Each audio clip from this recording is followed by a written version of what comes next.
yo como les digo, yo les voy a pasar todo el material. Entonces ahí, por ejemplo, en el artículo 199, ahí le pueden colocar ustedes definición, ¿verdad? Y una definición bien sencilla en lo que es el juicio oral, pues es un proceso de conocimiento. ¿Por qué de conocimiento? Porque a través del juicio oral, pues se va a dilucidar un derecho controvertido, es decir, un juez va a dirimir ese asunto que va a ser sometido a su jurisdicción, en donde pues va a emitir ya sea una sentencia de carácter declarativa o de carácter constitutiva, ¿sí?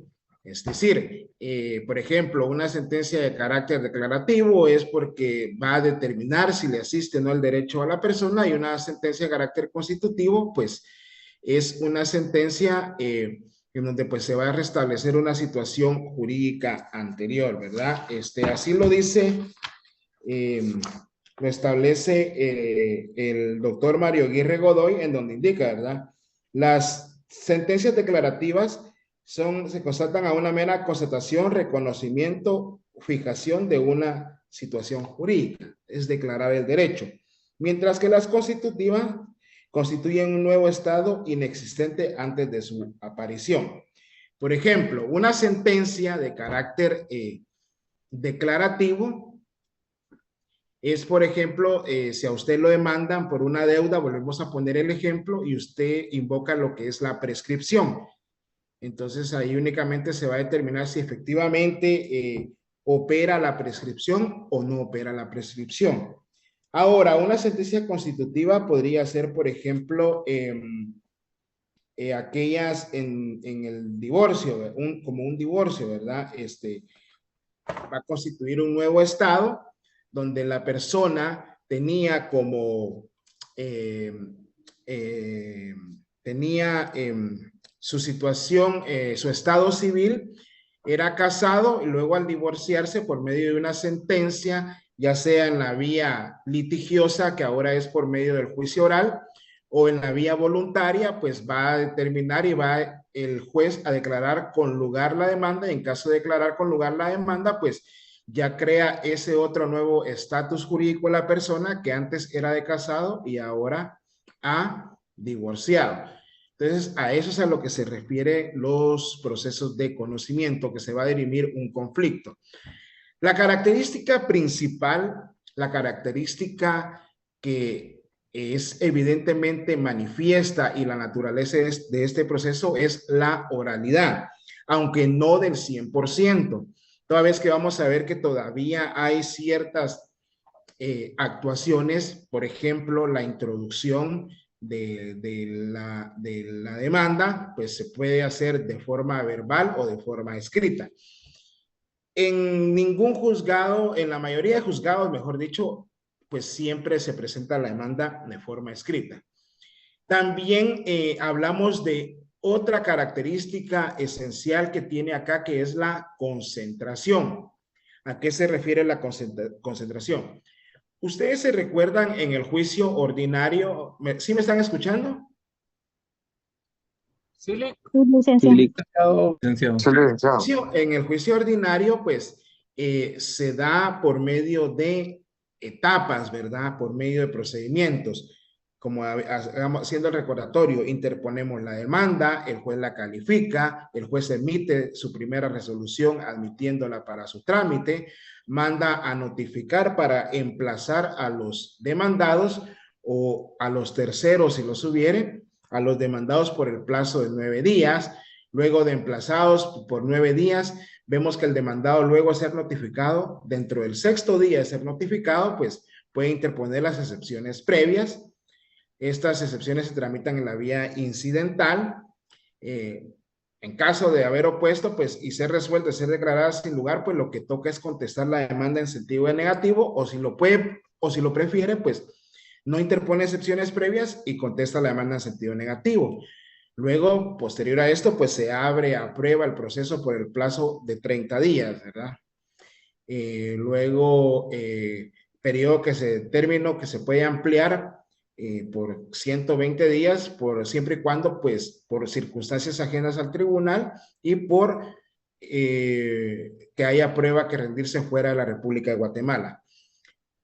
Esas son las etapas, luego se señala día y hora para la vista, luego se puede 15 días, luego se señala día y hora para se puede dictar auto para mejor fallar, que es un plazo de 15 días y 15 días para dictar la sentencia de conformidad con lo establecido en la ley del organismo judicial.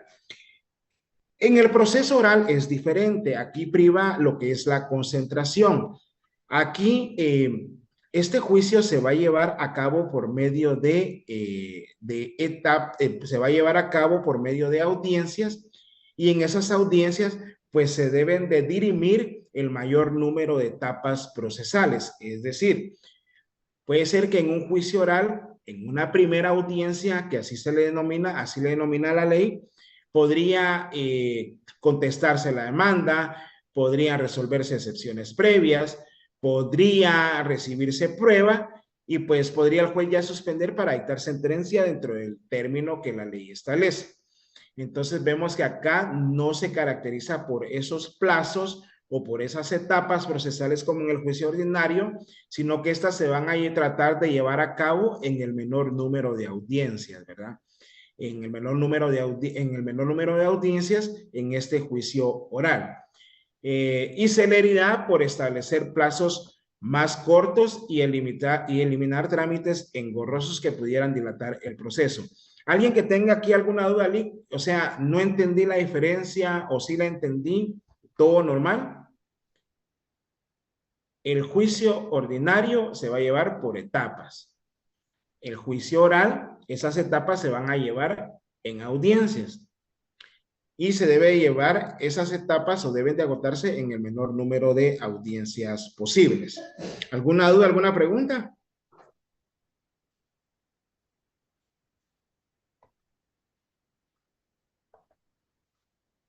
Bueno. No, claro, gracias. En este juicio, muchas gracias, en este juicio, como les había hecho yo la diferenciación en el día anterior de la clase, pues aquí está regulado de forma, si usted lo quiere, taxativa, cuáles son los asuntos que se van a dirimir en esta clase de procesos orales. En primer lugar, tenemos a los asuntos de menor cuantía, es decir, a los asuntos de menor importancia con relación a lo que se está litigando. Hace poco estuvo circulando un asunto, ya circuló un acuerdo de la Corte Suprema de Justicia en donde pues efectivamente se está tratando de elevar por lo menos la competencia para los jueces de paz hasta 80,000 quetzales. ¿Alguien me podría decir para ir avanzando cuánto es hasta qué monto se puede conocer en los asuntos de ínfima cuantía? 50,000 con un centavo. De ínfima cuantía, de ínfima cuantía. Con un centavo, 5,000. 10,000. La respuesta es 10,000 quetzales, ¿verdad? Ahora actualmente los asuntos de ínfima cuantía que pueden conocer y los competentes son los jueces de paz del ramo civil de los distintos juzgados de la República de Guatemala es hasta 10,000 quetzales.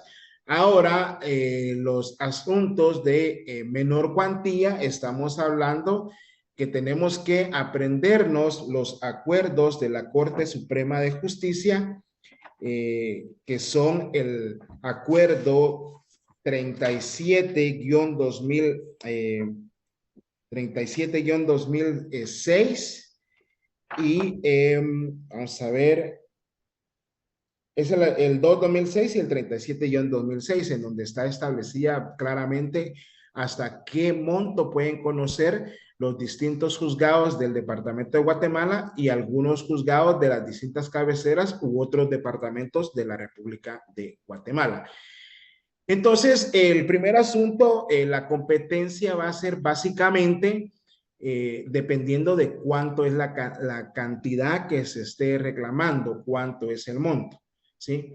Luego también tenemos los asuntos relativos a la obligación de prestar alimentos y los otros que correspondan a los asuntos de familia,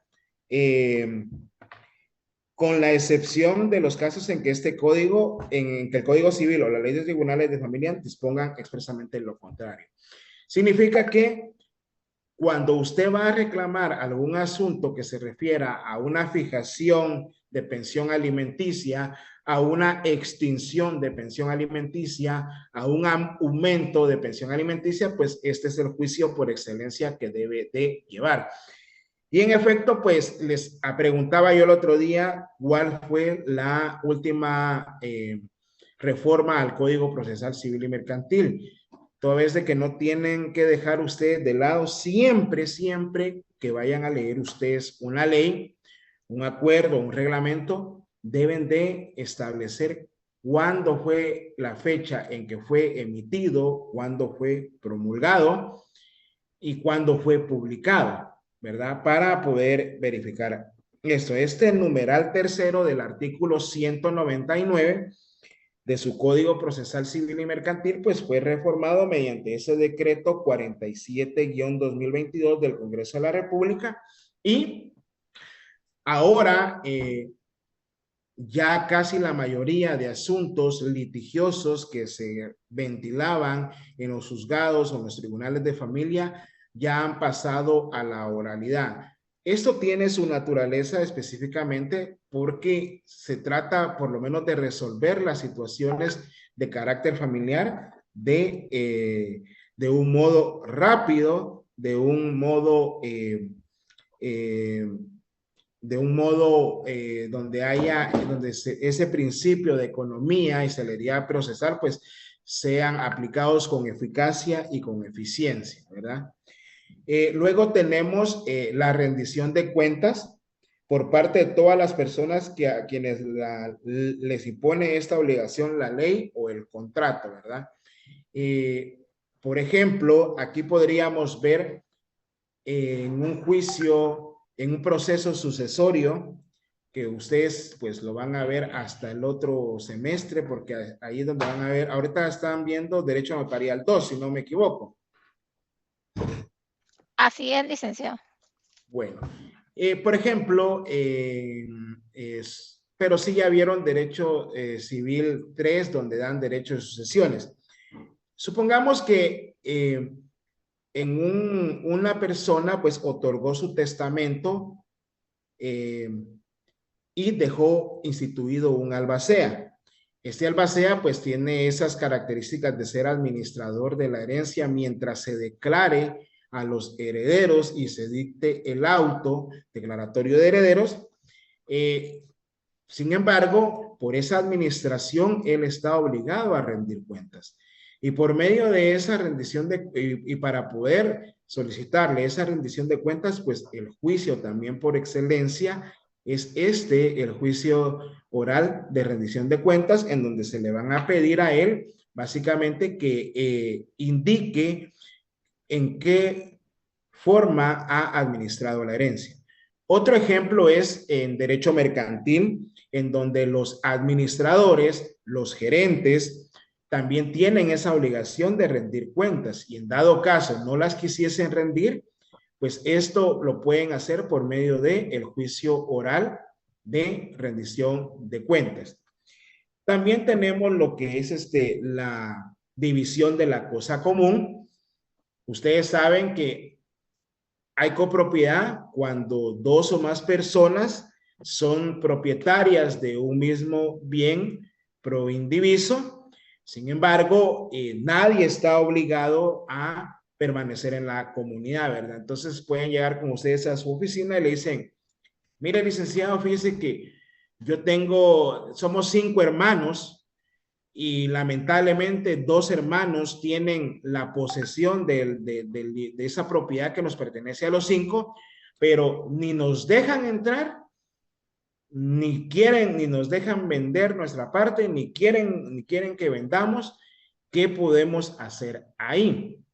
Bueno, pues esto se puede hacer por medio de un juicio oral de división de la cosa común, el cual tiene también su procedimiento Y ahí es donde pues el juez va a establecer al final si el bien inmueble admite cómoda división o si el bien inmueble no admite cómoda división. Esto lo vamos a ver después, ¿verdad? Uno por uno. Por eso es de que a mí me urge que vayamos nosotros, pues estemos en la clase y estemos aprendiendo para no estar retardándonos mucho. También tenemos la declaratoria de jactancia que se ventila por este juicio y también los asuntos que por disposición de la ley regula el numeral 7 o por convenio de las partes deban seguirse en esta vía. Los asuntos que por disposición de la ley significa que por medio de otros cuerpos normativos, es decir, por otras leyes de carácter civil, pues van a establecer qué asuntos se van a llevar por la vía oral.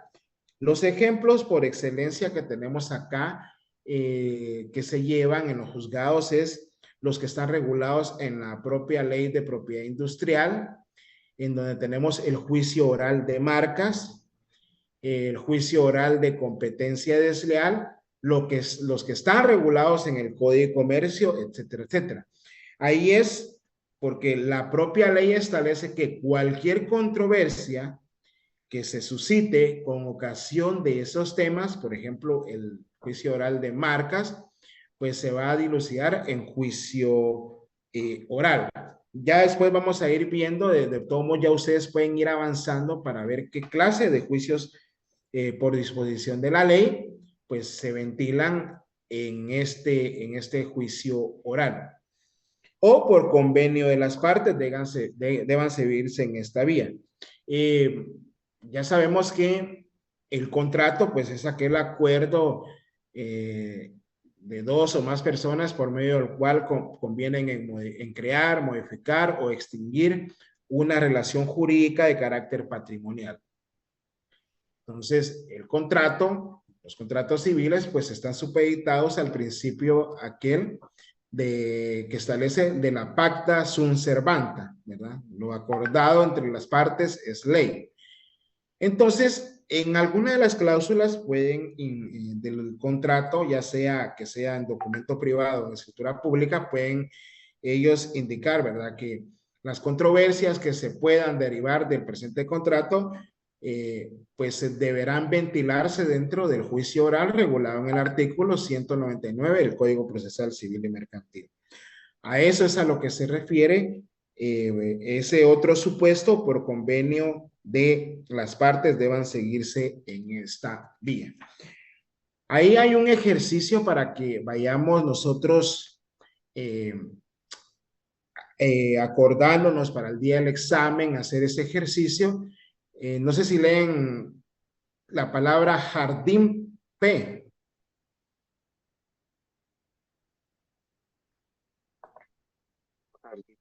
Sí, sí se lee. Licenciado.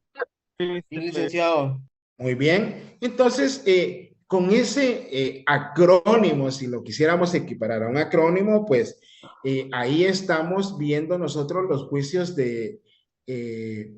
los juicios que están regulados. Por ejemplo, la J se refiere al juicio oral de jactancia. La letra A es los asuntos de menor cuantía, de alimentos, perdón.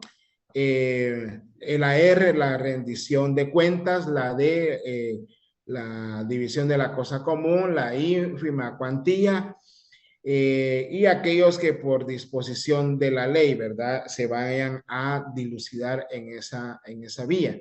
Entonces, eso es a lo que se refiere esas palabras, ¿verdad? Establecer más o menos para que se vayan acordando la jactancia, alimentos, la rendición de cuentas, la división de la cosa común, la ínfima cuantía, la menor cuantía, ¿verdad? A eso es a lo que se refiere esa palabra para que ustedes vayan más o menos tratando de acordar y hacer esos mapas mentales y tratar de recordar cuáles son los asuntos que se ventilan en esta clase de juicios. ¿Hasta acá alguna duda? ¿Alguna pregunta?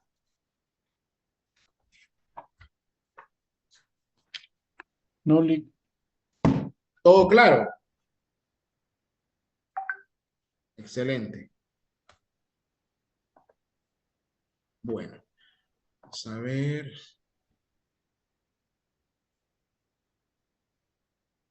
Disculpe si pudiera repetir qué significa la P, me quedé en esa, perdón, licenciado. Vamos a ver. Por convenio de las partes, ¿verdad? Ahí es por las partes. A eso se refiere a Gracias. la letra P, ¿oyó? Por las partes. Por convenio expreso de las partes, ¿oyó? Bueno, el juicio oral, como ya habíamos dicho, en ese numeral 7, qué bueno que me volvió a preguntar la compañerita, pues establecemos que en el artículo 8 o el artículo 8 de la Ley de Tribunales de Familia, pues este artículo fue reformado por el decreto 47-2022 también. Y ahora este artículo quedó regulado en que todos los asuntos y controversias sometidas a los tribunales de familia se van a dilucidar por la vía del juicio oral. De tal suerte que, por ejemplo, ahora un juicio de divorcio que sea litigioso, es decir, donde haya problemas, donde no quiere la otra parte divorciarse, pues se va a ver en la vía oral. Entonces, ahora se supone que es mucho más rápido poder divorciarse, ya sea de forma voluntaria o de forma litigiosa. También otro juicio que se va a verificar dentro del juicio oral, a manera de ejemplo de familia, es el juicio de paternidad y filiación. Esto es cuando una persona no quiere reconocer al hijo, entonces se le puede mandar y ya no tienen que pasar por todo ese trámite largo que supone un juicio ordinario. Porque el juicio ordinario es el juicio, pues, de conformidad con la ley más extenso de todos los procesos de conocimiento, de ejecución y de todos los procesos especiales, ¿verdad? Acciones que promuevan, ya lo habíamos indicado, de conformidad con lo regulado en la ley de propiedad industrial, así como también los derechos reconocidos en la ley de derechos de autor y derechos conexos. Entonces, aparte también tenemos los juicios, las disposiciones que el Código de Comercio enmarcan y que nos mandan al juicio ordinario. ¿Estamos?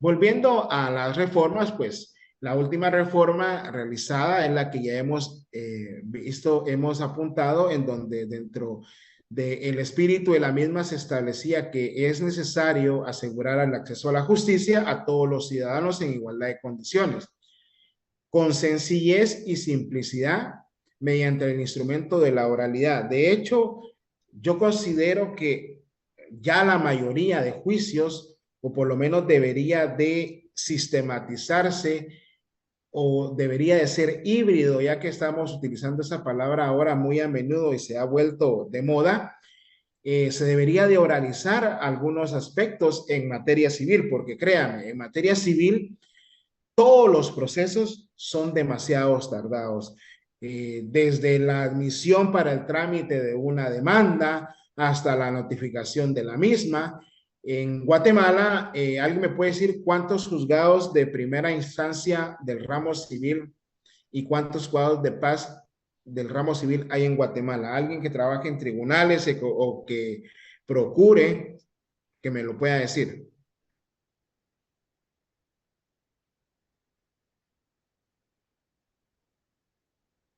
¿Alguien?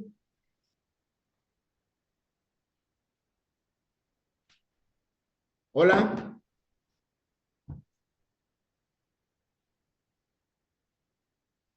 ¿Alguien? Fíjense que vamos a tratar de cambiar la mecánica. Yo creo que mejor vamos a poner todos la cámara. Yo no pido que pongamos la cámara, ¿verdad? Pero sí me gusta la participación.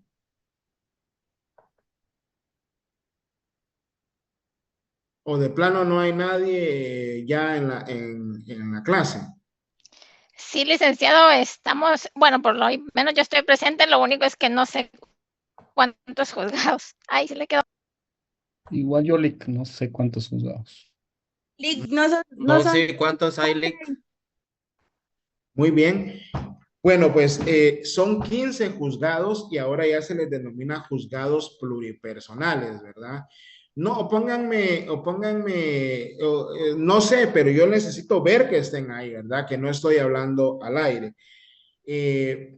Por ejemplo, el trámite para admisión de una demanda a veces se lleva, ¿saben cuánto? 3 meses para que le den trámite a uno una demanda, ¿verdad? Entonces, vemos que en la ley, en los considerandos, en las iniciativas, pues el espíritu, la exposición de motivos discrepa mucho con nuestra realidad. Sin embargo, la oralidad sí ayuda mucho. Yo, por ejemplo, digo, ¿por qué en un juzgado civil tengo que presentar un memorial para sustituir a un abogado? Me resuelvan en una semana y me notifiquen en 10 días. Si bien me va, imagínense.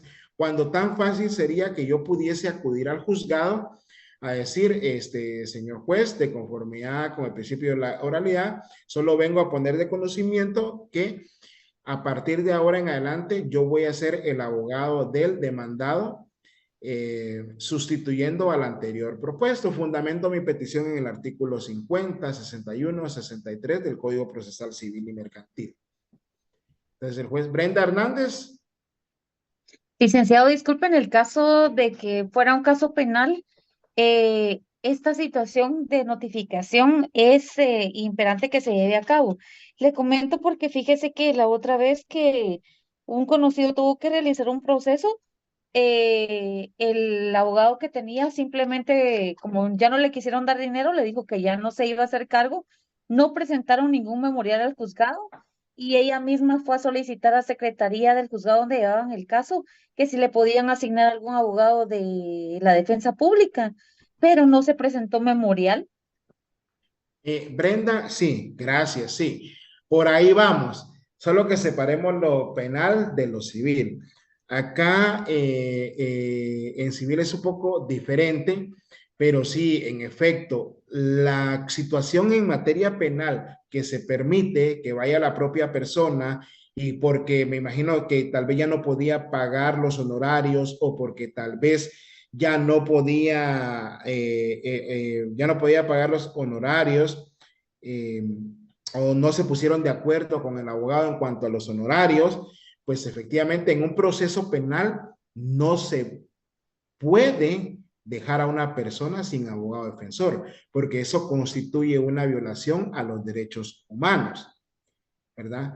Porque en un juicio penal es el Estado el que carga casi con todos los gastos del proceso, porque es el Estado el que tiene que demostrar la culpabilidad de la persona. En cambio, en materia civil, estamos hablando de cuestiones netamente privadas, ¿verdad? Pero muy bueno, exacto.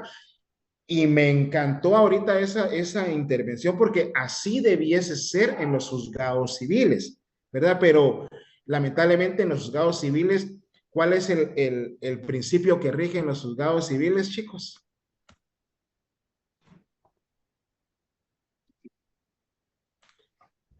A Walter.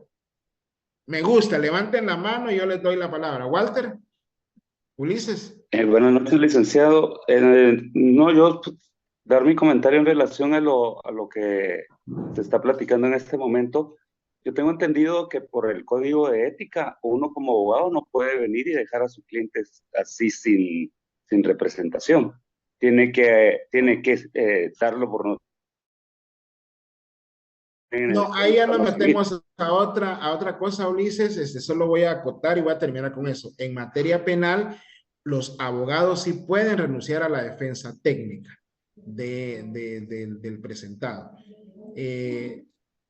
Lo que no se puede dejar es sin defensa y es el Estado, por eso existe el Instituto de la Defensa Pública Penal, quien debe de proveer un abogado. Lo que sí no puede hacer un abogado es dejar la defensa técnica cuando haya una audiencia señalada y que esté próxima, ¿verdad? Eso sí no lo puede hacer. Brenda.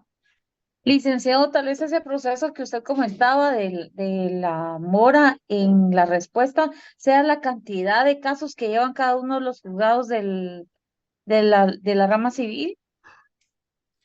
Sí, mire, los juzgados civiles tienen demasiada mora, pero por eso les digo yo que ya hay varias cosas que deberían de hacerse orales. Por ejemplo, el cambios, la presentación de algún despacho, porque usted va al juzgado y a veces le dicen, mire, es que acaba de venir un oficio y el expediente está dentro con el juez, pero tal vez es un oficio donde el banco informa que ha embargado 0 centavos, ¿verdad? Entonces, yo sí consideraría que así como ustedes, futuros estudiantes, futuros abogados, pues hagan la batalla por luchar porque se oralice todo lo que es los procesos de carácter civil, ¿verdad? Así como se está haciendo ahora con relación a todo lo que está regulado en el artículo 8 de la Ley de Tribunales de Familia, ¿verdad? Que ahora todos los asuntos y controversias sometidas a los tribunales de familia se conocerán y resolverán en juicio oral conforme a las disposiciones del Código Procesal. Les voy a hacer acá una acotación. Esto tiene su razón de ser porque, por ejemplo, para que nazca la obligación de prestar alimentos, es necesario muchas veces que se demande a la persona para que preste los alimentos. Pero ¿qué pasa si la persona no ha reconocido al menor y era necesario antes presentar un juicio ordinario de paternidad y filiación? Esos juicios tardaban hasta 3, 4, 5 años. Si bien nos iba y eran 5 años que se perdía la pensión alimenticia que se le tenía que dar al hijo. Entonces ahora, por medio de la oralidad, pues esto tiene que ser ahora más rápido para evitar esos retardos innecesarios, ¿verdad? Por eso les digo, incluso los jueces pueden hasta resolver ahí, hasta más sencillo, sin necesidad de estar presentando toda esa papelería. De hecho, ahora ya existe el decreto de la tramitación de los asuntos judiciales de forma electrónica. Todavía no se ha implementado, pero a ese camino vamos, ¿verdad? Por lo menos ya no vamos a tener que sacar aquel montón de copias, como lo veremos más. Un proceso, un memorial al juzgado, ¿cuál es el número de copias o qué cantidad de copias deben de presentar al juzgado? ¿O cuántas copias tienen que presentar de su escrito? 3. 3. 3, dice Walter. Por favor, leamos el artículo 63 del Código Procesal Civil y Mercantil. Perdón, licenciado, no sé si estoy en lo correcto, pero es según el número de partes. Ese es el número de copias que hay que presentar. Por favor, Francisco, léame el artículo 63 de su Código Procesal Civil y Mercantil. Así. Ahorita, licenciado, que no lo tengo en la mano, disculpe. Ay, de ahí, ¿qué es lo que? Entonces, ¿qué estamos haciendo, Francisco? ¿Anda manejando? ¿Qué está haciendo?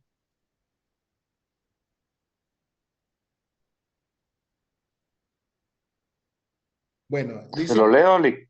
Por favor.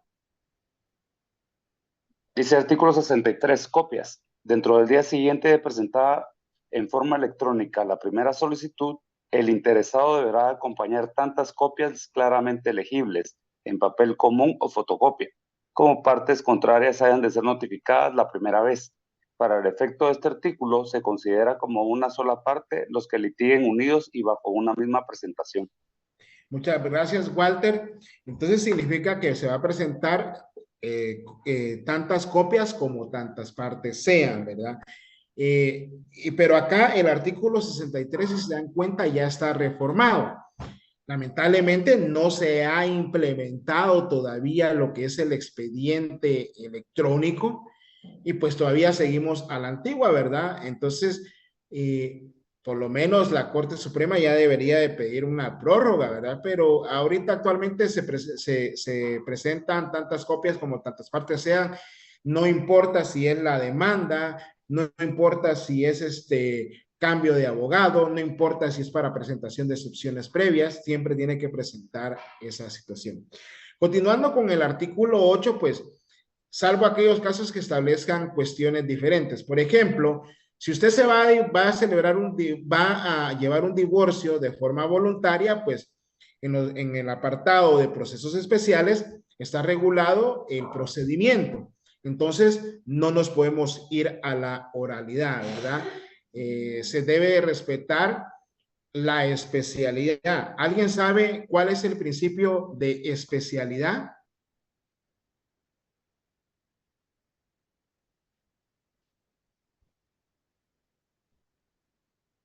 ¿Y dónde está contemplado? Para que me vayan apuntando, por favor. Vayámonos al artículo 13 de su ley del organismo judicial. Alguien que me lo lea, por favor. Habemos 107, pero Brenda Hernández nos ha ayudado bastante. Walter Ulises nos ha ayudado bastante. ¿Alguien más, por favor? Y ojo, que... Te lo leo, Lick. Aparte de ustedes, quisiera ver quiénes más están, ¿verdad? Ojo, el día de clases yo voy a estar preguntando y sí, ahí sí no se van a salvar, ¿verdad? ¿Puedo leerlo yo, Lick? Por favor, Karen. 13, ¿verdad? 13 de la ley del organismo judicial. Artículo 13, primacía de las disposiciones especiales. Las disposiciones especiales de las leyes prevalecen sobre las disposiciones generales de la misma o de otras leyes. ¿Esto qué significa? Pongan mucha atención. El libro primero, ¿cómo se denomina? Disposiciones generales de su Código Procesal Civil y Mercantil, ¿verdad?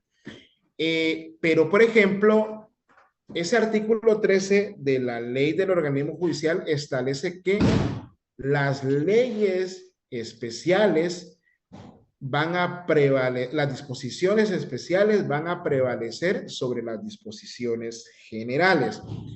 Significa que nosotros tenemos que verificar en ese sentido, incluso de una normas del mismo orden jerárquico.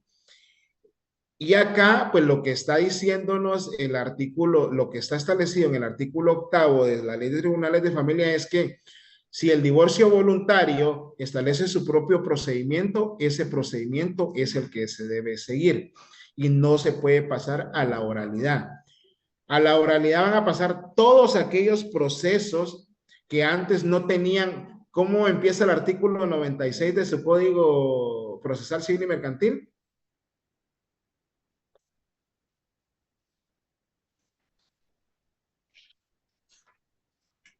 La vía ordinaria. Ajá, ¿cómo empieza? Las contiendas que no tengan señalada tramitación especial en este código se ventilarán en juicio ordinario.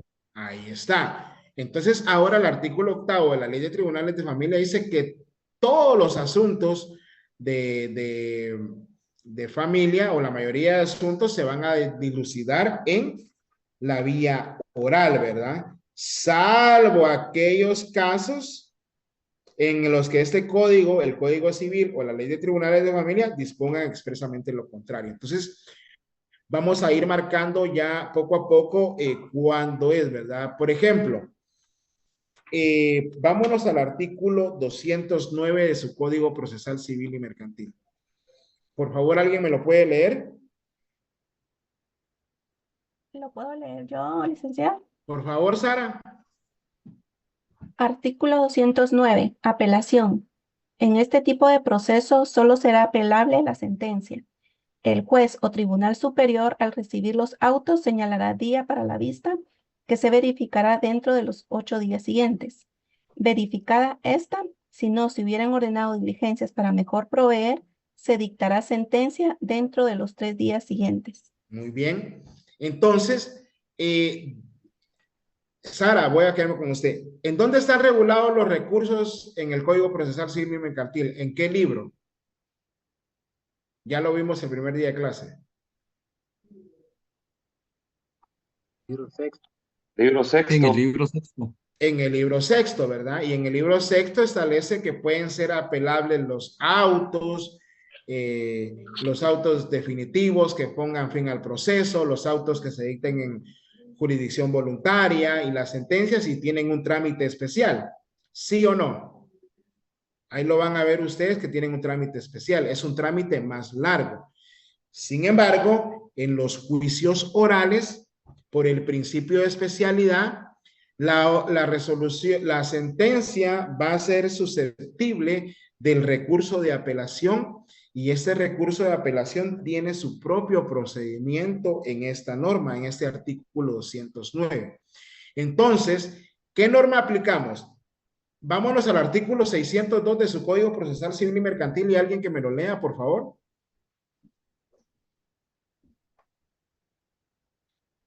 Artículo 602, procedencia. Sí, por favor. Procedencia. Gracias, Eric. Salvo disposiciones en contrario, únicamente son apelables los autos que resuelven excepciones previas que pongan fin al proceso y las sentencias definitivas dictadas en primera instancia, así como los autos que pongan fin a los incidentes que se tramitan en cuerda separada. Ahí estamos. Ahí dice de que son apelables los autos que resuelvan excepciones. En un juicio oral hay excepciones, pero no van a ser susceptibles de apelación. Esas excepciones se van a resolver mediante un auto, ¿verdad? Ya vimos en la clase anterior qué debemos de entender por un decreto, qué debemos de entender por un auto y qué debemos de entender por sentencia. Entonces, la especialidad nos indica que en dado caso en el juicio oral nosotros presentemos una excepción, ya sea que pueda ser declarada, una excepción previa declarada con lugar y sin lugar, esta no es apelable, porque el artículo 209, que es una disposición especial del procedimiento que regula el juicio oral, establece únicamente que va a ser apelable únicamente va a ser apelable sentencia. La sentencia, ¿verdad? Entonces, ahí pueden poner, ¿verdad? Especialidad y ya ponen artículo 13 de la ley del organismo judicial. Porque si se dan cuenta, en el artículo, del artículo 602 al 610, al 610 está regulado el recurso de apelación. Y es un trámite largo, mientras que en el juicio oral, dada esa especialidad de, primer lugar, oralidad, concentración, celeridad y sencillez, pues por eso es más corto ese trámite de ese recurso. ¿Les quedó claro lo que es el principio de especialidad?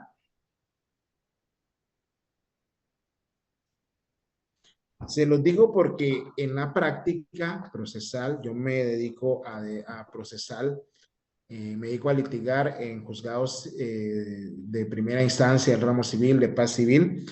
Hay muchos abogados colegas que no saben diferenciar esta situación, la verdad. De hecho, invocan, hacen una doble o una triple fundamentación para ver cuál les pega, ¿verdad? De Tim Marín, de Doping, güey, ¿verdad? Pero acá ya sabemos que en un juicio oral únicamente va a ser apelable la sentencia y con base al artículo 209. Bueno, continuemos. Vamos con los principios del juicio oral. ¿Sí les está cambiando la diapositiva? Sí, licenciado. Bueno, en los principios del juicio oral tenemos el principio de congruencia, que ese ustedes ya lo saben. Este principio de congruencia es fundamental al momento de que ustedes presenten una demanda, porque el juez únicamente va a poder resolver conforme a la forma pedida. Y si usted lo pidió mal, puede ser susceptible de una excepción previa. Entonces, este principio de congruencia es el que le determina al juez que él debe de resolver, debe haber concordancia entre la petición y el fallo, ¿verdad? Y no puede dictar el juez una resolución ultra o extrapetita. Es decir, el juez no puede fallar más allá de lo pedido. Por eso, cuando ustedes presenten la demanda, pues tienen que saber bien qué es lo que van a pedir. En primer lugar, tienen que saber Por ejemplo, pues lo que yo voy a reclamar es la que me paguen la cantidad de 50,000 quetzales, ¿verdad? Entonces, en primer lugar, ¿qué juez es el competente? Es perdón, voy a pedir la cantidad de 35,000 de 30,000 quetzales, ¿verdad? Entonces viene el juez y va a decirle a usted, mire, esta cuestión debe tramitarse en juicio oral, ¿verdad? Tiene que decir, tiene que verificar usted la cantidad, ya determina la competencia, perdón, me perdí ahí un poco, tiene que determinar la competencia y pues tiene que pedirse, señor juez, petición de fondo, yo a usted solicito que se declare con lugar la presente demanda de daños y se condene al pago al demandado por la cantidad de 35,000 quetzales. El juez no lo va a poder condenar a una cantidad mayor si usted no la pidió, porque ahí estaría fallando extra petitamente, ¿verdad? Se condene al pago de las costas, el juez va a verificar si la contraparte litigó con buena o mala fe y dependiendo de eso va a determinar si condena o no en costas al demandado, ¿verdad? A eso es lo que se refiere al principio de congruencia. La oralidad, pues, no es del todo oral estos juicios orales porque la demanda se puede presentar de forma escrita al igual que la contestación. En este juicio oral, aquí sí rige el principio de inmediación. ¿Por qué? Porque como este es un juicio que se va a desarrollar mediante audiencias, el juez va a estar en esas audiencias. El juez va a estar frente a la presencia de los sujetos procesales, a diferencia de el juicio ordinario o el juicio sumario, que los jueces están, ahí se cumple el principio de mediación únicamente, por ejemplo, cuando se da la prueba de declaración de parte, un reconocimiento judicial, la prueba de dictamen de expertos, pero ya por lo demás, casi todo es por escrito, ¿verdad? Desde la presentación de la demanda, la contestación de la misma, cuando se abre a prueba, salvo cuando diligencia esas pruebas, las que les digo, la vista se hace por escrito, salvo que las partes deseen o pidan que se haga de forma oral y presencial ante el juez. Y entonces, esa es aquí sí, este principio de inmediación sí se da porque el juez tiene que estar presente en todas las etapas del proceso. Principio de celeridad, que ya lo vimos, y este otro principio de eventualidad, ¿verdad? Por favor, este principio de eventualidad está recogido en el artículo 102 de su Código Procesal Civil y Mercantil. ¿Alguien me puede leer el artículo 202 de su Código Procesal Civil y Mercantil? Si me permite, licenciado. Gracias, Francisco. Ya encontró su código. Qué bueno. Sí, es que me había levantado a hacer un par de cositas ahí. No Ahí tenga estamos. pena. Artículo 202. Juicio oral.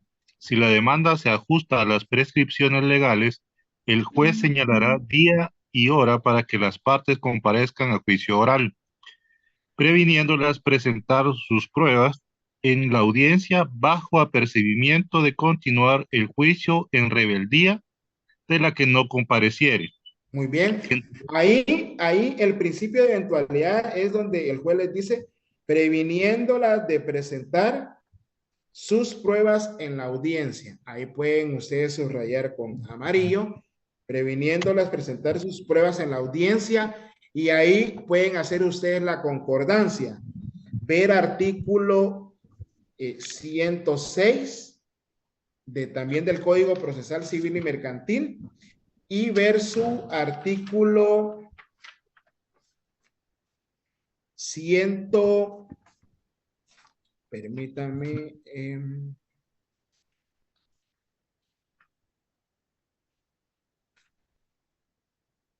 lo hizo artículo, vamos a ver, artículo 126 de su Código Procesal Civil y Mercantil. Ahí está regulado principio de eventualidad. ¿Me puede leer el artículo 106, Francisco, por favor? 106. Con gusto, licenciado.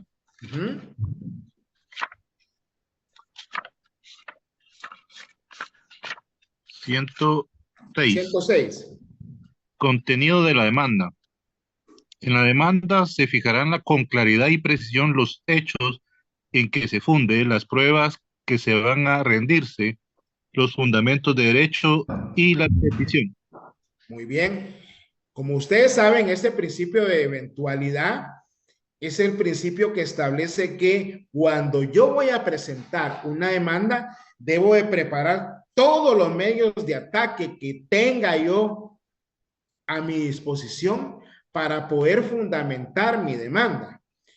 Y si yo voy a ser demandado, voy a contestar la demanda, pues también debo de tener todos esos medios de defensa para hacerle frente a la demanda y que no dejar ningún atado suelto, y por eso se llama de eventualidad. Es decir, tengo que prever yo, tengo que armarme hasta los dientes para poder demandar o para poder hacerle frente a la demanda, ¿verdad?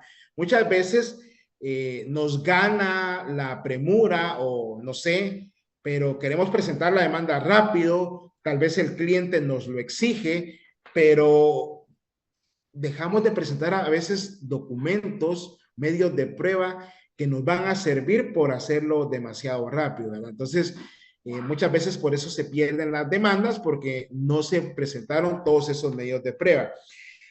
Aparte de Francisco, ¿alguien me puede leer el artículo 126 al cual también hicimos alusión? Buenas noches, licenciado. Buenas noches, Nancy.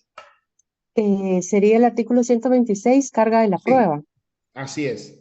Las partes tienen la carga de demostrar sus respectivas proposiciones de hecho.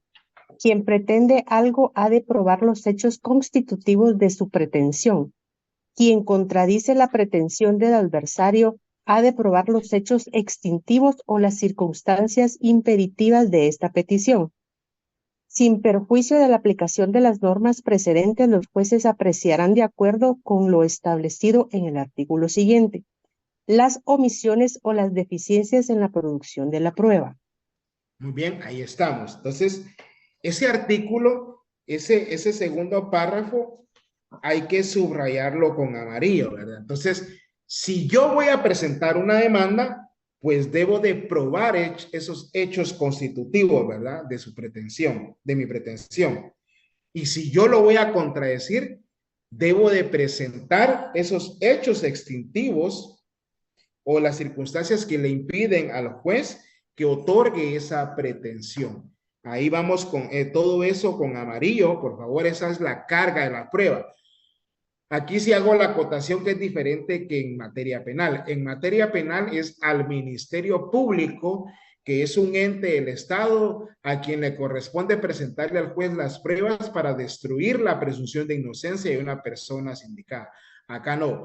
Acá en materia civil y procesal civil, pues estamos hablando de derechos de carácter privados en donde la parte que dice afirmar tener un derecho debe de demostrarle y presentarle al juez esas pruebas, esos hechos constitutivos. Y si yo niego esa pretensión, pues también debo de establecer esos hechos extintivos, ¿verdad?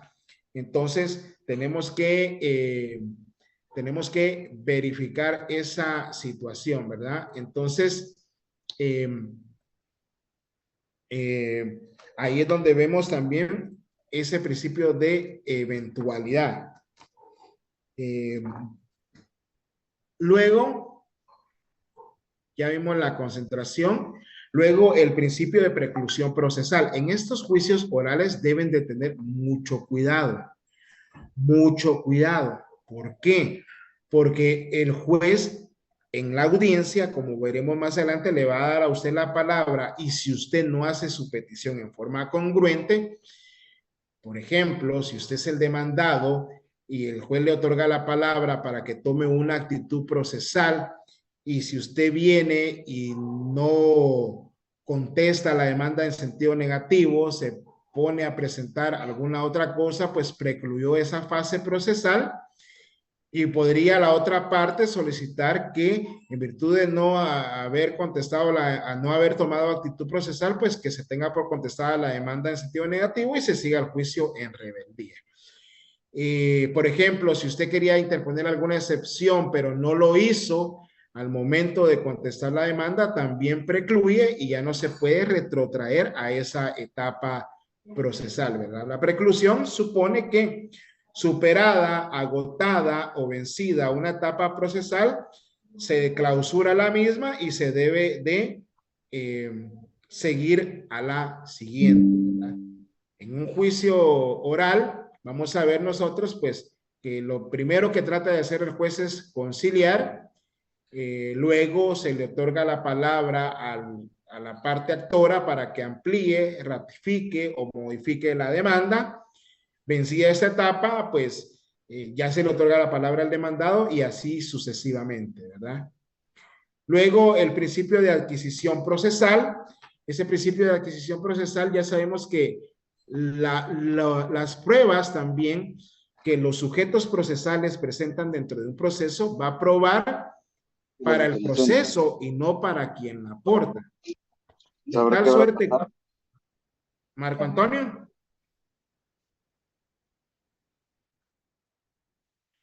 Perdón.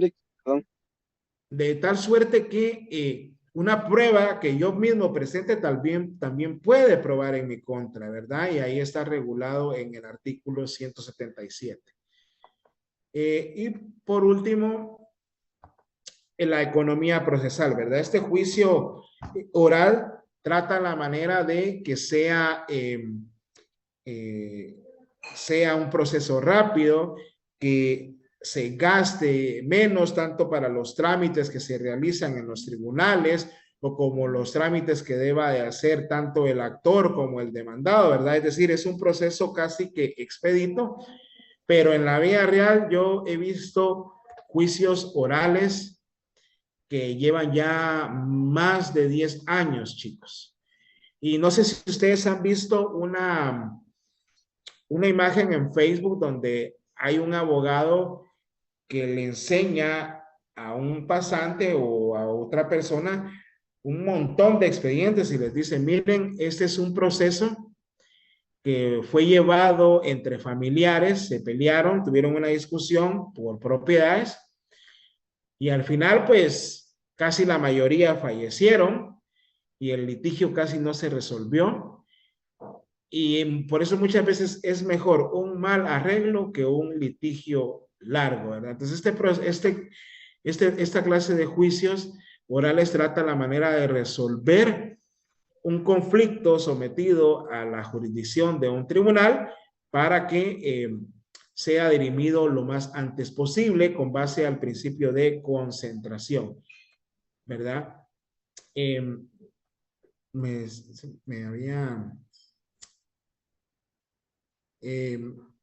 Entonces, estos son los principios. ¿Alguna duda? ¿Alguna pregunta?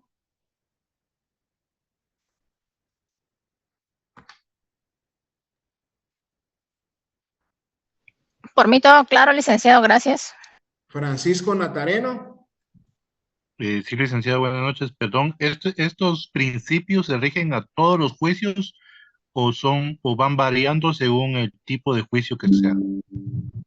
En algunos van variando. Sin embargo, volvemos a la definición que está viendo usted en pantalla. Los tres principios básicamente por excelencia, por excelencia, o los tres principios que mayor se observan en esa clase de juicios es la oralidad, ¿verdad? Porque la oralidad se va a llevar a cabo cuando usted ya vaya a estar en una audiencia de estas y pues va a tener que hacer sus peticiones ante el juez por medio de forma verbal. Concentración. Este es un principio que sí se debe observar, que se refiere a que se debe de agotar el número mayor de etapas en el menor número de audiencias, que vamos a ver más adelante que son 3, para tratar de que se dirima el conflicto lo antes posible, concatenado al principio de celeridad. Pero siempre los jueces deben de observar la congruencia, porque en materia civil no pueden dictar una resolución más allá de lo que se pidió. Acá sí el juez va a estar presente tiene que estar presente en esas audiencias que se llevan en el juicio oral. cuando usted vaya a presentar la demanda o si es demandado, debe prepararse tanto como con los medios de ataque y con los medios de defensa. Y el juez debe procurar esa concentración, ¿verdad? También acá, vencida una etapa, supone la preclusión y ya no podemos volver atrás. La adquisición procesal siempre la prueba va a aprobar para el proceso y no para quien la aporte. Y en respuesta, sí, pero los más palpables, principio de celeridad y economía procesal, claro que sí. La celeridad es que el proceso se desarrolle sin la mayor demora posible. La economía procesal, pues obviamente al tratar de llevarse el proceso, la mayoría de etapas en el menor número de audiencias, significa que el cliente no va a ir con el abogado a muchas audiencias y pues obviamente pues eso le va a requerir un menor gasto. También a los tribunales, ¿verdad? Porque créanme que los tribunales a veces, el organismo judicial incurre en gastos derivado de todas esas tramitaciones, de esos expedientes que ahí sí va a ver usted bastante papel. Ya en los juzgados penales y en los juzgados laborales casi no ve usted papel, porque ahí sí rige el principio de oralidad. No sé, Josué Bras, si le quedó claro el principio. María Fernanda. María Fernanda. ¿Levantó la mano? Buenas noches, disculpe, se me levantó la mano. ¿Alguna pregunta, alguna duda que tengan con relación a esto? Por ejemplo, hablábamos también con relación al artículo 8 y tal vez el mayor ejemplo, el ejemplo que les di no les quedó muy claro. Un juicio ordinario de daños y perjuicios, por ejemplo, si es un juicio que supera la cantidad, por ejemplo, de 100,000 quetzales, 100,000 quetzales, pongámoslo así para no hacerlos, no enredarnos, pues ese se ventila en la vía ordinaria de conformidad del artículo 96 del Código Procesal Civil y Mercantil. Pero ¿qué pasa, por ejemplo, si lo cotidiano que se da, ¿verdad? Yo vengo viendo Twitter en mi vehículo y le pego a un carro, ¿verdad? Y lo que me reclaman son como 7,000 quetzales por los daños causados al vehículo. ¿Será que es en la vía ordinaria donde se debiese de ventilar ese proceso o es en la vía oral? Ya vimos cuáles son los 7 supuestos de procedencia del juicio oral. ¿Alguien que quiera compartir? Según lo que dijo, sí es oral. ¿Por qué, José Mariano? Según yo que dije. Perdón. Según lo que establece la ley. Pero dígame. Según lo que establece la ley es por ínfima cuantía, por lo tanto sería en forma oral. Por lo tanto sería de forma oral, ¿verdad? En la vía del juicio oral, que yo reclamaría esos 7,000 quetzales. Pero ¿qué pasa si la cantidad que yo reclamo es de 150,000 quetzales por daños?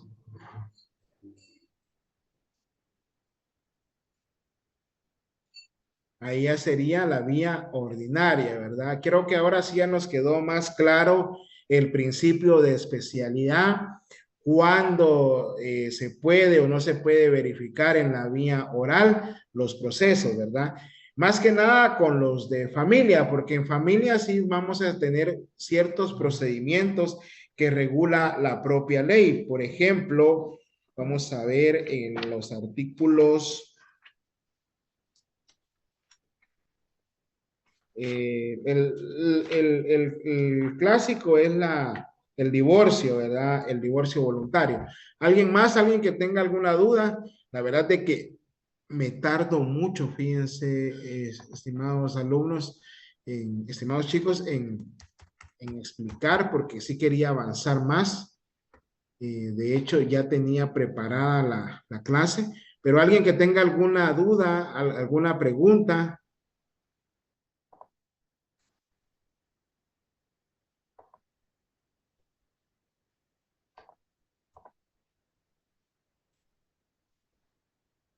¿No?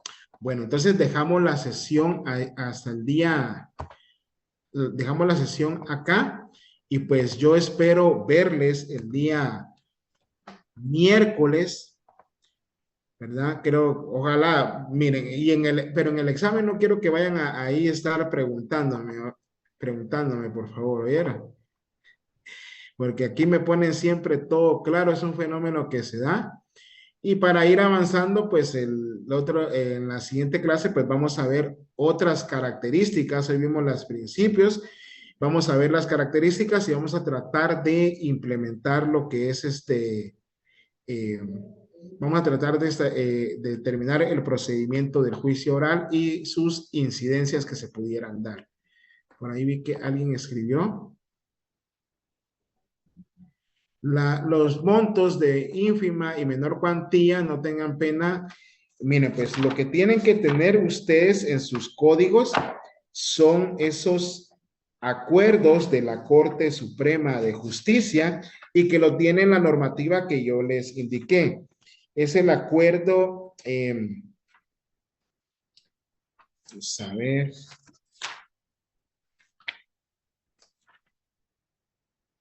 Es el acuerdo 5-97.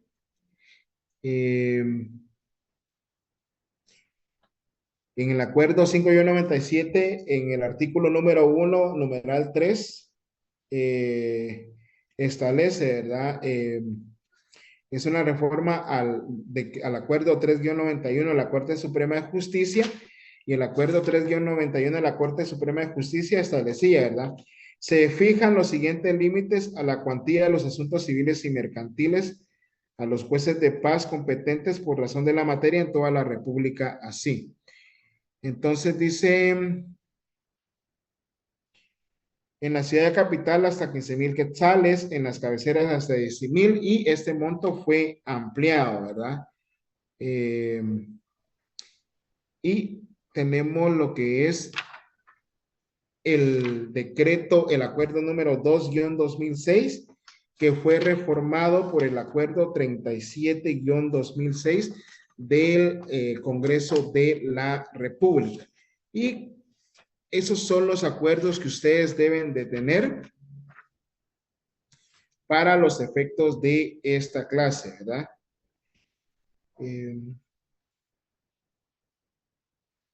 Ahí es donde está regulado todo lo relativo a la ínfima cuantía, a la menor cuantía.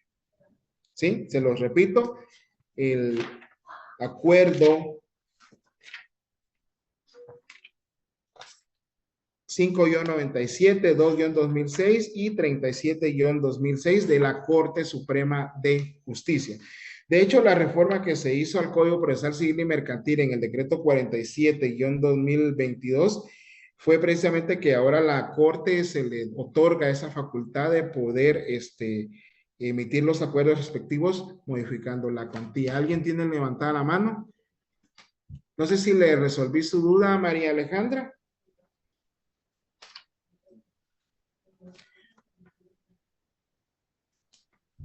Entonces, ahí es donde va usted a encontrar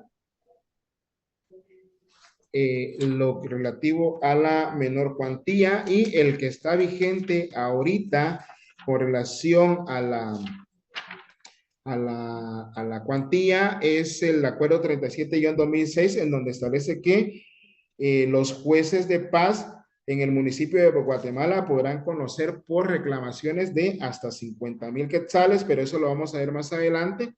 En las cabeceras departamentales, en los municipios de Coatepeque, del departamento de Quetzaltenango, Santa Lucía, Malacatán, Ixiguán, etcétera, hasta 25,000, y en los no comprendidos en los casos anteriores hasta 1,000 quetzales. Quiere decir que acá en Guatemala un juez de paz puede conocer por reclamos hasta la cantidad de 50,000 quetzales, ¿verdad? Mientras que en los otros es por 25,000 quetzales, y en los que no están comprendidos en los municipios y departamentos regulados en el artículo 1, inciso B, es hasta 15,000 quetzales. Bueno, chicos, entonces ahí hasta acá lo dejamos. pueden abandonar la sesión y nos vemos el miércoles. Por si alguien tiene alguna pregunta, todavía estoy anuente a respondérselas. Lick, solo con una pregunta ya última. Respecto a la ínfima menor cuantía, hay 7 municipios exactamente, 4 Santa Lucías, creo que yo, Petén, Maracatán y no sé cuál es el otro. Pero mi pregunta es, ¿por qué esos 7 municipios sí tienen la potestad de conocer casos diferentes a los demás, a los que no están regulados en esa ley? No le entendí. José Mariano, ¿me puede repetir su pregunta? Perdón, Lick, en la ley dice que estos 7 municipios pueden conocer casos de menor cuantía hasta 25,000 quetzales.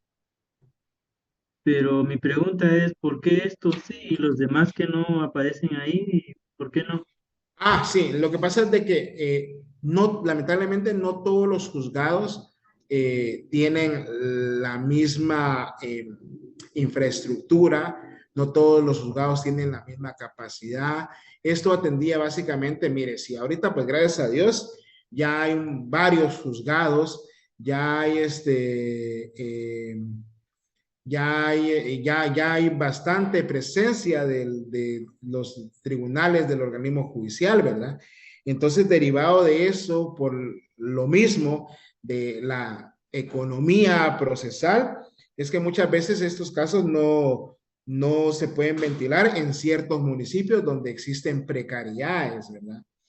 Por esa es la razón en donde pues, o mejor dicho, no hay tantos conflictos también, ¿verdad? De esas cantidades y para no sobrepasar las mismas, pues precisamente por eso es de que se han fijado de acuerdo a eso, a los estudios que ha hecho la Corte Suprema y por eso ha determinado la competencia y fijado esos montos. Gracias, licenciado. No es que, por ejemplo, mira, aquí en Guatemala el problema que se da, de hecho ahorita los jueces de primera instancia están rogándole a Dios para que entre en vigencia el nuevo acuerdo de la Corte Suprema de Justicia para que los jueces de paz de Guatemala conozcan los asuntos de menor cuantía hasta por 80,000 quetzales, porque eso les descarga la carga de trabajo que tienen los jueces de instancia y ya los jueces de paz pues van a poder conocer, van a tener una mayor amplitud de competencia con relación a los montos reclamados, ¿verdad? Esas son las situaciones por las cuales se da esa situación.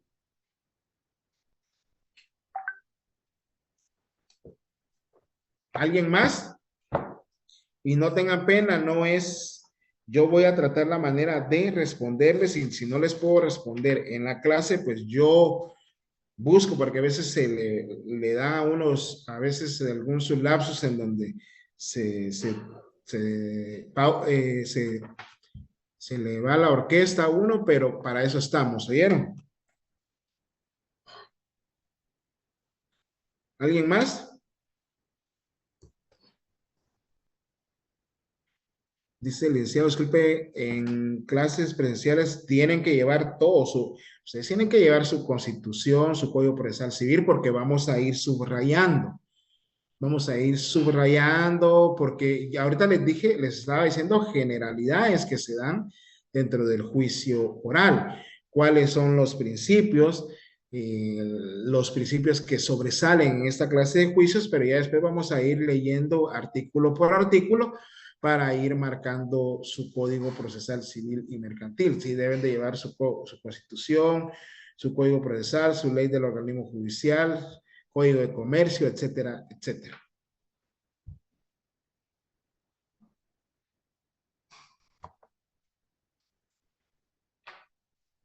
¿Alguien más?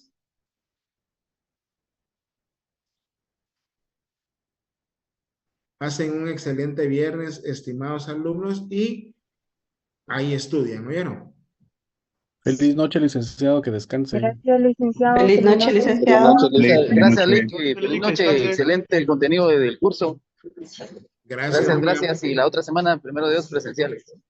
Primero Dios y espero. Muy interesante. Ahí van a poder ustedes masacrar con preguntas también, así como yo los voy a masacrar a ustedes, ¿oyeron?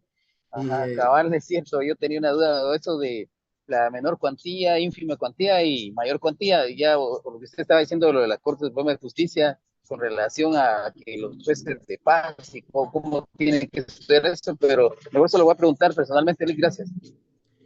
No tengan pena, ahí lo podemos graficar, ¿oyeron? No hay ningún problema. De hecho, lo que vamos a ver con la relación a la ínfima cuantía es porque como son procesos donde la cantidad no es mucha, pues ahora se resuelven más rápido. Por eso es, ínfima cuantía significa monto de menor importancia, ¿verdad? Aunque a todos nos cuesta nuestro dinerito, ¿verdad? Por ejemplo, si a mí me debe alguien 7,000 pesos, y no le podría decir monto de menor importancia, porque ya con 7,000 pesos puedo vivir, qué sé yo, un mes o un par de meses, ¿verdad?